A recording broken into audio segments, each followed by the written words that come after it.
आणखीन एक महत्त्वाची बातमी आहे। अजित पवार हे दिल्लीमध्ये जाऊन आलेत आणि भाजपच्या वरिष्ठांची त्यांनी भेट घेतली अशी माहिती मिळते आहे। अजित पवार हे स्वतः दिल्लीमध्ये पोहोचले। भाजपच्या वरिष्ठांशी विधानसभा निवडणुकांवर चर्चा झाली अशी माहिती ही सूत्रांकरवी मिळते। अधिक माहिती घेणार आहोत। रौनक कुकडे आमचे प्रतिनिधी सध्या आपल्या सोबत आहेत। रौनक, काय अधिक माहिती मिळते? नेमकी कशावर चर्चा झाली दिल्लीत?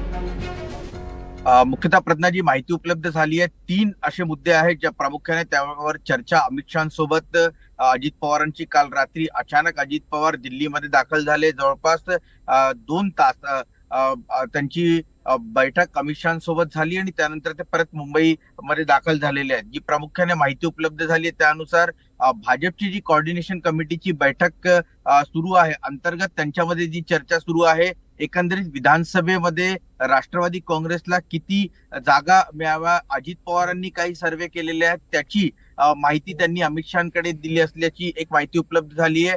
दुसरं, ज्या पद्धतीनं योजनांच्या घोषणा सरकारने केलेल्या आहेत, ज्याचा उल्लेख आपण काही वेळापूर्वी चंद्रशेखर बावनकुळेंनी देखील केलेला आहे, की अनेक राज्य सरकारच्या वतीनं लोकांसाठी योजनांच्या घोषणा करण्यात आल्या, त्यामुळे वेगवेगळ्या विभागांना मदत जी आहे, निधी जो आहे तो कमी मिळतोय आणि त्यामुळे अनेक कॅबिनेट मिनिस्टर नाराज आहेत। त्यामुळे अमित शहांकडनं त्यांना वेगळ्या पद्धतीच्या सूचना ज्या आहेत त्या देण्यात याव्या अशा स्वरूपाची देखील चर्चा झाल्याची माहिती उपलब्ध झाली आहे। आपल्याला माहिती आहे की गिरीश महाजन आणि अजित पवार यांच्यामध्ये काल कॅबिनेटमध्ये जो वाद झाला त्यामध्ये सर्वात महत्वाची त्याची पार्श्वभूमी मी सांगून देतो।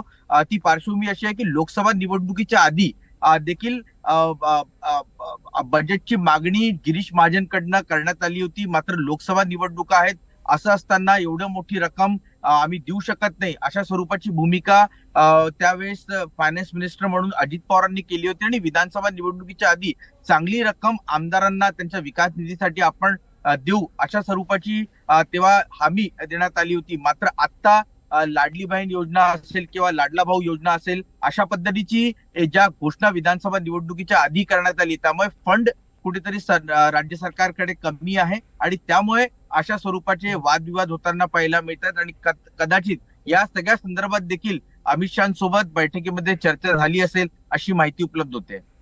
नक्कीच, तुर्तास धन्यवाद या संपूर्ण माहितीसाठी रौनक।